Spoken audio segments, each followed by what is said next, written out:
are talking with Sharlene, who's worked as a truck driver, loves the sound of the Persian language, and can pop the top off a beer bottle with an egg slice. She has an odd collection of musical instruments that she never plays, and she could be a Princess Diana impersonator. She has jumped off a 50-foot pole, swam with sharks, and walked over hot coals. Today, she's sharing about Spain. So welcome, Sharlene. Thank you very much, April and Cindy. Great to be here. Yeah, welcome. So I'm going to start our timer. We have our whopping 7 minutes to get started. So can you just tell us a little bit like how you ended up in Spain? I can. So I'm Australian originally, and 11 years ago I had a music school business in Australia, and it was very successful and burnt me out fundamentally. So I decided after complaining a little too many times that I would sell my business and take a 7-month hiatus, and Spain popped out of my mouth one day for no apparent reason, and then a month later the same. So I bought a ticket, sold my business, sold my car, sublet my apartment, and moved to Spain, and threw a dart in the map and ended up in Barcelona. And here I am, 11 years later, the longest 7 months of my life. Oh my God. That's awesome. So that's wonderful. So what's a special area of Spain, and what region are you in now? Because Spain's a big country to me. So yeah, it is a big country, and there's a lot here. So I actually moved directly to Barcelona, which is Catalonia, is the province or the region, and it's in the north. I'm terrible with my east and west. East of Spain, so it touches the French border.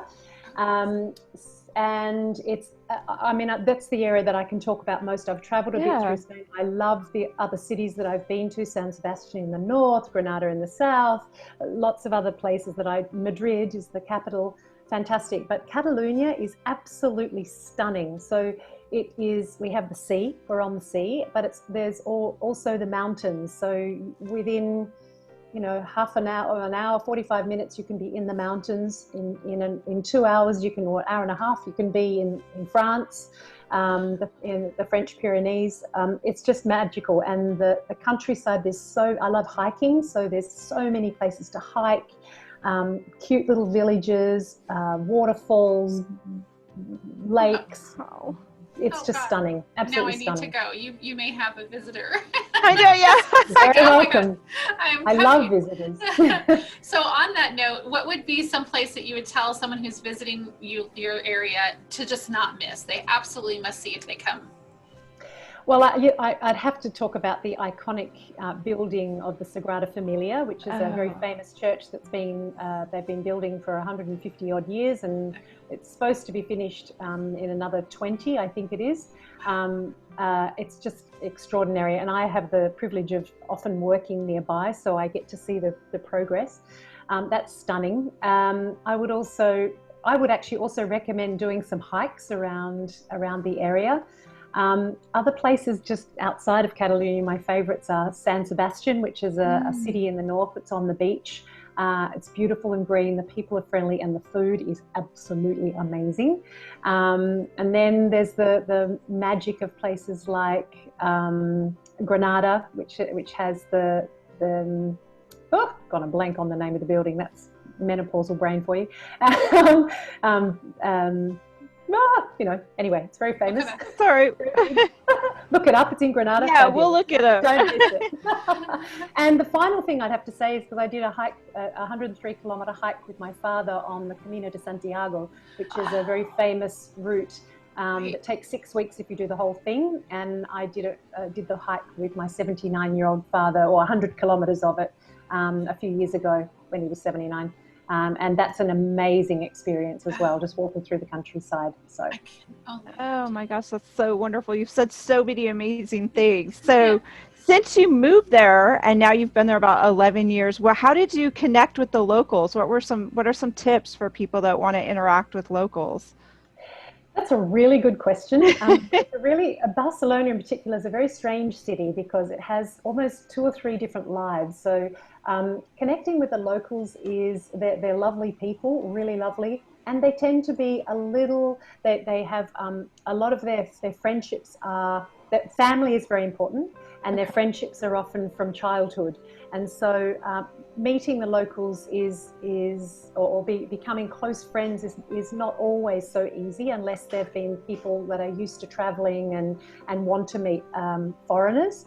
But when you do meet them, they're really warm and lovely people. And I've had the fortune of, I shared an apartment with a couple of local, they were brothers, a couple of local people. And so I got invited to family Christmases and things like that. So I was very fortunate.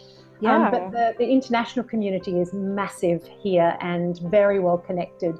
So lots of things, like it's a huge networking city. So there's meetups. I'm on about 4 different hiking groups, and there's a real mixture of locals and foreign, like expats that attend those.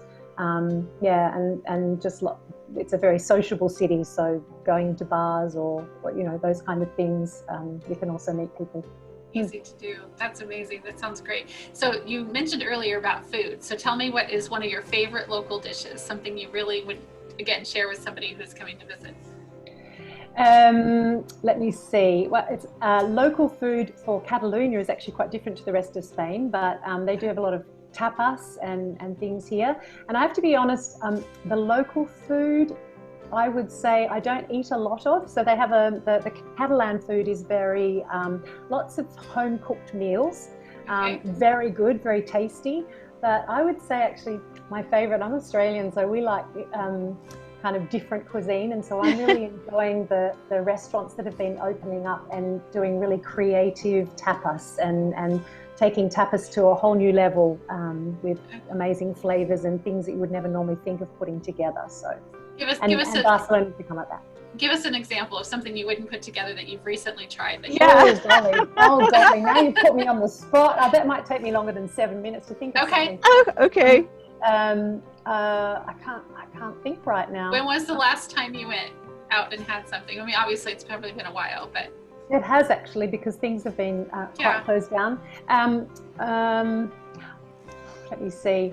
I would also, I'll change what I've just said, because one of the other things I really like is that there's a lot of Latin American influence here to restaurants. And so one of the things that I had never really had a lot of before that I really love is ceviche. And keep talking. Lots of places keep going. Lots of places that have that now, so that's something that I really enjoy. And I do love a good paella as well, I must admit. Seafood paella. If you get a good one, they're not all good. The tourist ones are bad. You've got to avoid the tourist traps. Okay, well then we'll have to get some tips on that, because I love paella. Exactly. Oh, wonderful. Well, I can't believe our 7. I would talk to you for another hour. I know. I know. It was so amazing. So many questions for you. So that's our 7 minutes, Sharlene. Thank you very much for sharing your story. And travel with us through real stories from real people. Thanks, everybody. Thank you so much, Sharlene. It was fabulous once again. Thanks for having me.